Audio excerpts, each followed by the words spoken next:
As you heard the verses read from our gospel this morning, did you get the sense that Jesus was being a little dramatic? Did you get the feeling that Jesus was going over the top with hiding himself from these two disciples only to have this big, flashy reveal at the end?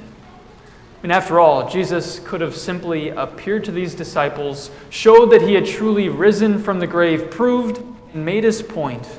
And if Jesus would have done this, well, then there wouldn't be this long, drawn-out conversation that lasted for hours. Instead, the entire account could have started and ended, maybe in a matter of minutes and maybe even in a matter of seconds. So, at first glance, does it seem like Jesus was being flashy and dramatic with what happens in our verses for today? But as we really dive into our verses this morning, we're going to see that the opposite is actually true. That Jesus, in hiding himself from these disciples only to reveal himself at the end, wasn't Jesus being dramatic and flashy. Jesus actually did this to show the disciples something very simple and to show the disciples something very clear. And that's what makes our verses for today especially meaningful for you and me. Now, leading up to our verses for today, we hear about what took place on Easter Sunday, with the two women going to the tomb thinking that they were going to anoint Jesus' body for burial. But once they got to their destination, the tomb, there were two angels there who had a message to proclaim that changed everything. Jesus is not here. He has risen just as he said, "Come, see the place where his body lay." And the women rushed back to go and to proclaim to the 11 disciples and others the amazing and beautiful news which they had just heard from those two angels. But when the others heard this message, it sounded too good to be true, and they were skeptical of what the women had to say. That gets to our verses for today, where we hear that on that same day, the day when Jesus rose from the dead, that two of the disciples, were going to a village named Emmaus, about 7 miles from Jerusalem. And they were talking with each other about all of these things that had happened. And all of these things was talking about everything that happened to Jesus in those previous days. Jesus, the one who they were hoping was the promised Messiah. And in those past few days, Jesus was ambushed, unfairly put on trial, and sentenced to death on a cross.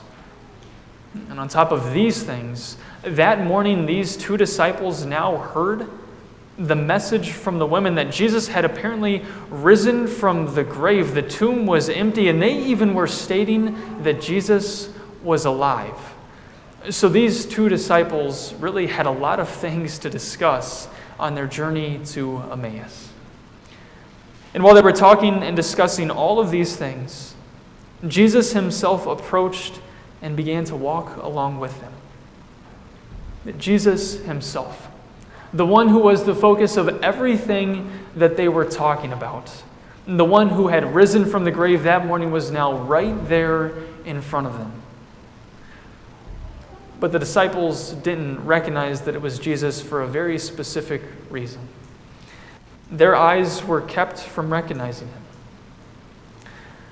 And Jesus didn't let the disciples recognize him based on his physical appearance or his voice. And so to the disciples, Jesus seemed to just be some random stranger who was joining them on their journey. And as Jesus was walking alongside them, he casually asked them the question, "What are you talking about?"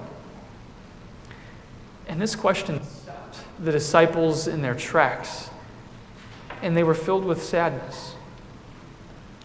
You can imagine the disciples standing there in disbelief, because the only thing that anybody was talking about at this time was what had happened to Jesus in those previous days, which led Cleopas, one of these disciples, to then ask Jesus, the stranger, "Are you the only visitor in Jerusalem who does not know the things that have happened there in these days?"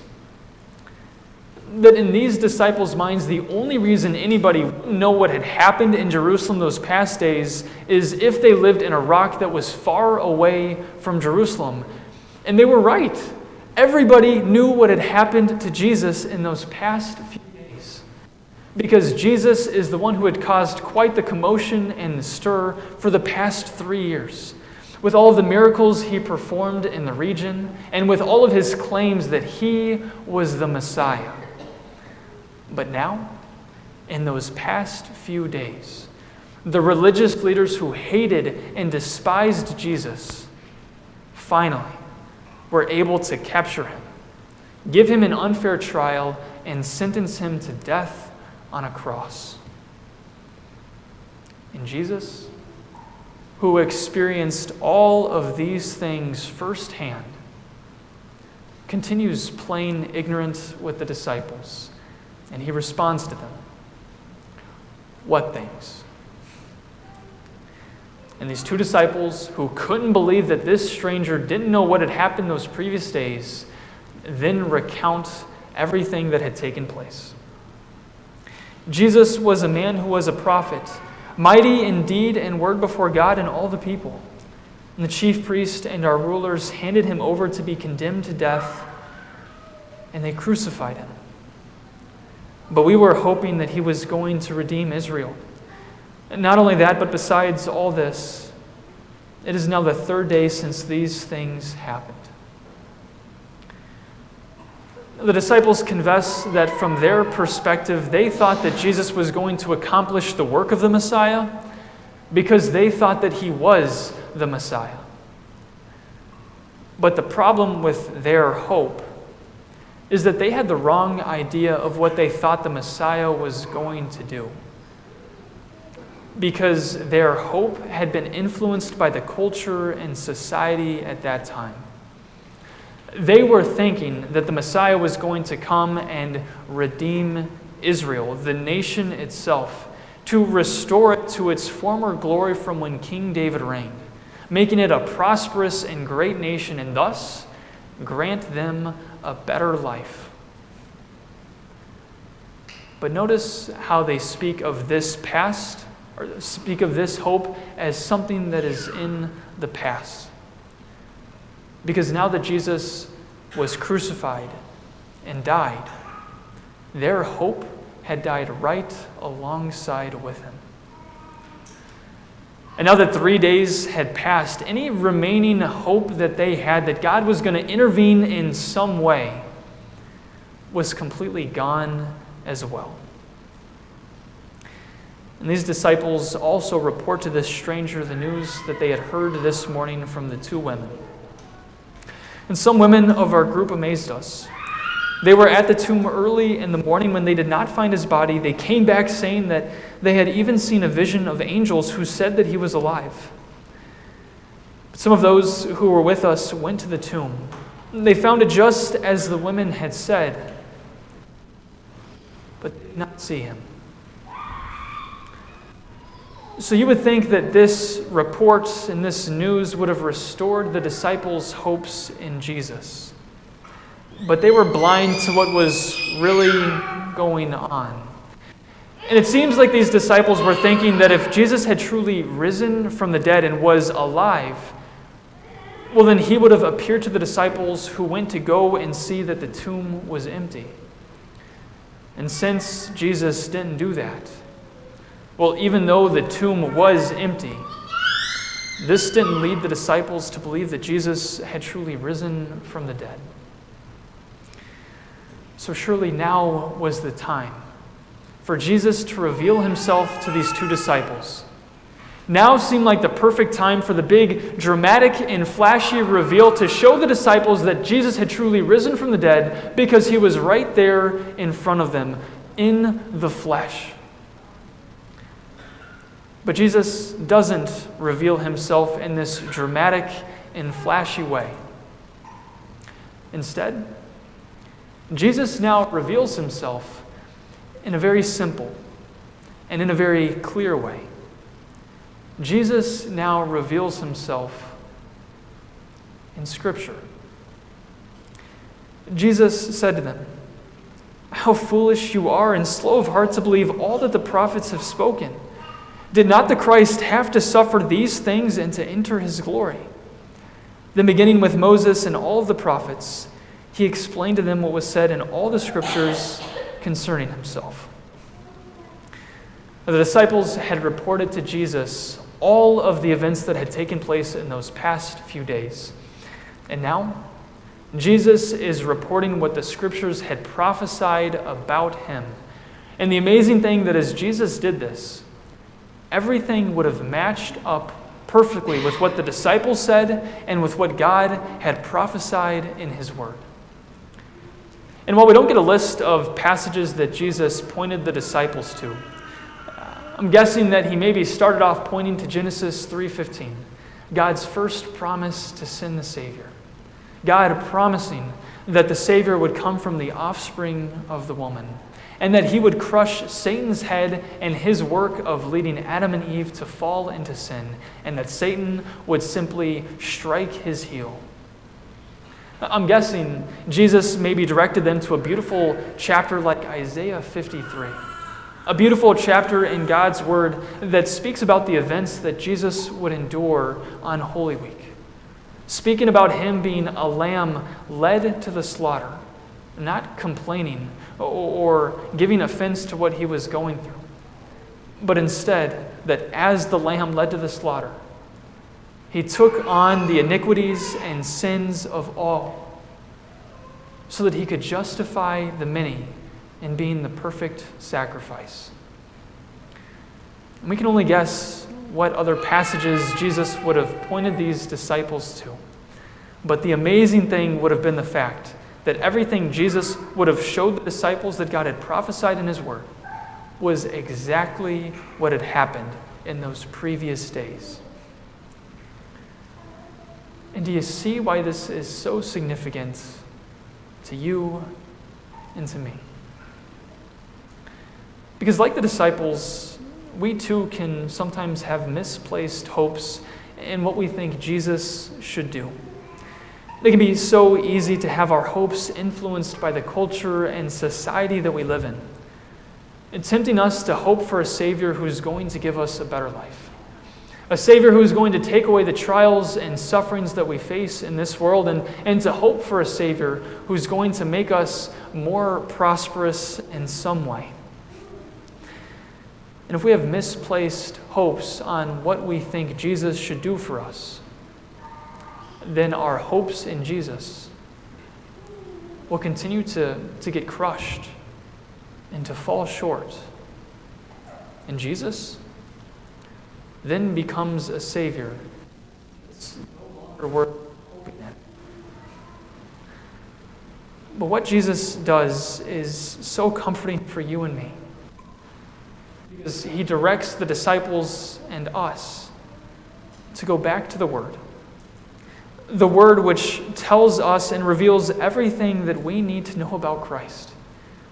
That reveals everything that he's done for us to win for us forgiveness, eternal life, and salvation for sinners like you and me through his death and resurrection. That what Jesus does for the disciples and for you and me is he redirects our misplaced hopes to once again be founded on what God himself has promised to do through the Messiah in his word. And this is what Jesus was leading the disciples to see by pointing them to the word and by pointing them to everything that God had prophesied in it. And in redirecting their hope to be founded on the word, he now restores their hopes in him as our verses continue. As the two disciples reached their destination, they urged Jesus to be their guest and to come and eat with them. And Jesus accepts the invitation, and once they get to the table, he takes over the role as host of the meal. Jesus took the bread, broke it, and began giving it to them. And suddenly their eyes were opened, and they recognized him. So sure, Jesus could have revealed himself to the disciples right away at the very beginning of this account, proving that he had risen from the dead. But if Jesus would have done things this way, then the disciples would continue to have misplaced hopes in what they thought Jesus was going to do. And so, by hiding himself from the disciples, and by spending the time to redirect their hope to be founded on the Word once again, Jesus was able to show them that he truly accomplished the work that the Messiah needed to accomplish. That as the Messiah, he came not to win for them a better life here on this earth. As the Messiah, he came to accomplish his heavenly Father's will, and his will, which was to win forgiveness and salvation for sinners like them. And now that the disciples recognized this truth, the truth behind everything that had recently happened on that Holy Week, they knew that the one who had walked with him was their risen Savior. And once they realized this, well, Jesus then vanished from their sight. And Jesus could have stayed with them longer, but he accomplished the work which he had set out to do. He convinced them of the reality of his resurrection and the truths of what he came to do as the promised Messiah. And these two disciples respond to everything that had just taken place in really an amazing way. They don't go crazy and exclaim that they had seen Jesus, their risen Lord, right there face to face. No, these two disciples state that their hearts had been burning inside of them as they walked with Jesus. But as they looked back on their conversation with this stranger who they now knew was Jesus, they realized that their hearts had been burning inside of them, not because of who was walking alongside of them, but because of what he was saying. And everything that Jesus said was the simple and clear message found in God's Word. God's Word which clearly and simply explained that Christ's death and resurrection meant forgiveness, life, peace, joy, and hope for them. This simple and clear message meant everything. And it's this simple and clear message found in God's Word that has been handed down to each and every one of us. And because this is the message that we have, well, we can look at this message to see our Savior for the Savior that he truly is. A Savior who had to suffer for your sins and for my sins. And a Savior who rose from the dead, showing that his perfect life was pleasing and acceptable to God. And know that his sacrifice meant full atonement for the sins of the entire world. That as we look at this message, our hopes in Jesus are restored because we see him for the Savior that he truly is.